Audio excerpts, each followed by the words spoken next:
যদি আপনার বংশগত টাক হয়ে থাকে, কোন মেডিসিন খাইলে বা কোন তেল ইউজ করলে আমার চুলগুলো ঘন হবে? এই যে খুশকি বেশি হচ্ছে, এটার করণীয় কি? অনেকের স্ক্যাল্পের সাথে কিন্তু এই সাইড এফেক্টটা হয়। তো মেইনলি আপনার চুল ঘন করার জন্য কোনো রকম কোনো মেডিসিন।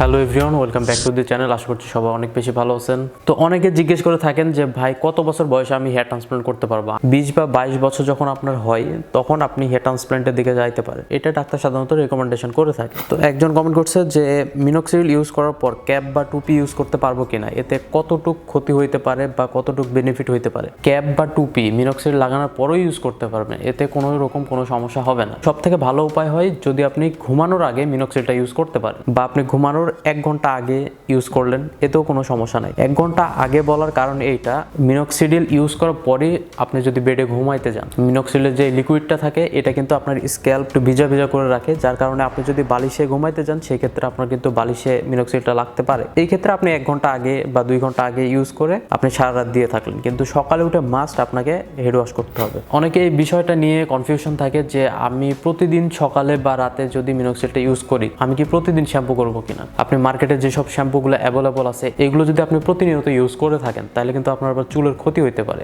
এই ক্ষেত্রে আপনি জনসন্স বেবি যে শ্যাম্পুটা আছে, এইটা আপনি ইউজ করতে পারেন। ধরেন আপনি রাতে মিনোক্সিডিল দিয়ে ঘুমাই গেছেন, আপনি সকালে উঠে জনসন্স বেবি শ্যাম্পুটা দিয়ে আপনি হেড ওয়াশ করে ফেলতে পারেন। আর যারা ভাবতেছেন যে আমি টুপি বা ক্যাপ কি ইউজ করতে পারবো কিনা, অবশ্যই আপনি টুপি বা ক্যাপ চাইলে ইউজ করতে পারেন। যদি আপনার বিশেষ কোনো প্রয়োজন হয়, সেই ক্ষেত্রে আপনি টুপি বা ক্যাপ ইউজ করতে পারেন। নর্মালি আপনার উচিত যে আপনি রাতে মিনোক্সিডিল দিয়ে সকালে হেড ওয়াশ করে ধুয়ে ফেলবেন। মিনোক্সিডিল দেওয়ার নিয়ম হচ্ছে রাতে 7 চাপ এবং সকালে 7 চাপ। অনেকে জিজ্ঞেস করে থাকেন যে মাথায় অনেক ঘাম হয়, হালকা চুলকানির সাথে চামড়া উঠে আসে। প্রথমে বলি যে শীতকালের সময়টা একটু হেয়ার ফলটা একটু বেশি হয়। এই যে খুশকি বেশি হচ্ছে, এটার করণীয় কি? আপনি যখন মাথা চুলকাবেন তখন যদি হাতের নখে অনেক বেশি খুশকি দেখেন, সেই ক্ষেত্রে আপনাকে অবশ্যই কীটকনাশক জাতীয় শ্যাম্পু ইউজ করতে হবে। এই ক্ষেত্রে চাইলে আপনি ডাক্তারের পরামর্শ নিতে পারেন। যদি আপনি কোনো মেডিসিন ইউজ করেন, সেই ক্ষেত্রে অবশ্যই ডাক্তারের পরামর্শ অনুযায়ী আপনার মেডিসিন ইউজ করা আপনার জন্য বেটার হয়। নর্মালি শীতের সময় কিন্তু হেয়ার ফলটা বেশি হয়, এটা নিয়ে আমরা কিন্তু অনেকে দুশ্চিন্তায় থাকি। এটা ভয়ের কিছু না। এই শীত শেষ হইতে হইতে আপনার যে হেয়ার ফলটা হয়েছে,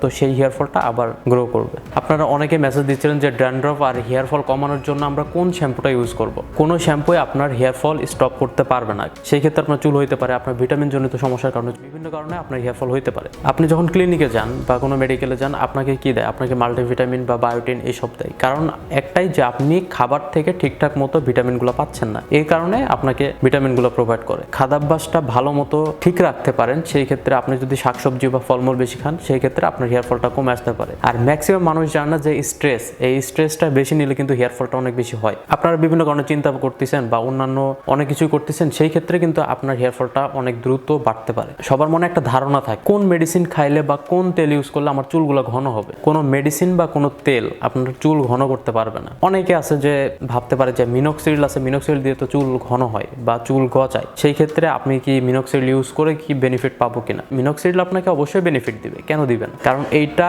বানানো হয়েছে আপনার চুল গজানোর জন্য বা পশম গজানোর জন্য। আপনি যে কোনো জায়গায় আপনি মিনোক্সিডিল প্রতিনিয়ত দিবেন, আপনার অবশ্যই চুল গজাবে। যারা মিনোক্সিডিল ইউজ করতেছে, আবার যারা ইউজ করতেছে না, যারা ইউজ করতেছে তারা কিন্তু অনেক কিছু ফেস করে। এই যে ধরেন যাদের স্ক্যাল্প রুক্ষ টাইপের, তো তাদের কিন্তু মিনোক্সিডিল ইউজ করলে তাদের কিন্তু চুলকানি হয়, স্ক্যাল্প লাল হয়ে যায়, অনেক ক্ষেত্রে অনেক রকম সমস্যা দেখা দেয়। অনেকের স্ক্যাল্পের সাথে কিন্তু এই সাইড এফেক্টটা হয় মিনোক্সিডিলের সাধারণত। কারণ এটা যে মিনোক্সিডিলের অতিরিক্ত পরিমাণ অ্যালকোহল থাকার কারণে এই জিনিসটা হয়। এই মিনোক্সিডিলটা আপনার অ্যালকোহল যদি কম থাকে, সেই ক্ষেত্রে আপনার কিন্তু এই জিনিসটা হবে না। এই যে স্ক্রিনে যে ছবিটা দেখতেছেন, এই ভাইটা মিনোক্সিডিল ইউজ করতো, ইভেন আপনার ফিনাস্টাইডটা নিত। ফিনাস্টাইড কয়টা নিছে?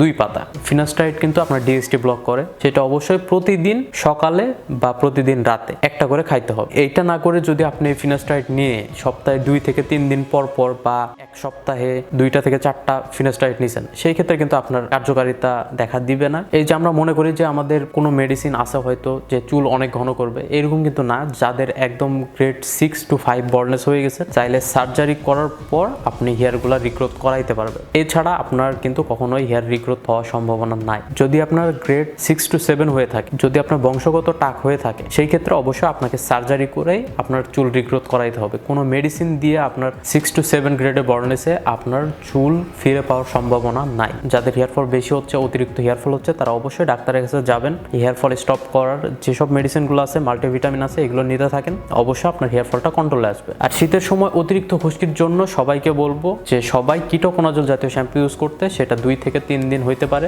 ইউজ করতে পারেন। আর রেগুলার আপনি তেল ইউজ করবেন। তো আজকের মতো এতটুকুই, দেখা হচ্ছে নতুন একটি ভিডিওতে। আল্লাহ হাফেজ সবাইকে, সবাই ভালো থাকবেন, সুস্থ থাকবেন এবং আমার জন্য দোয়া করবেন।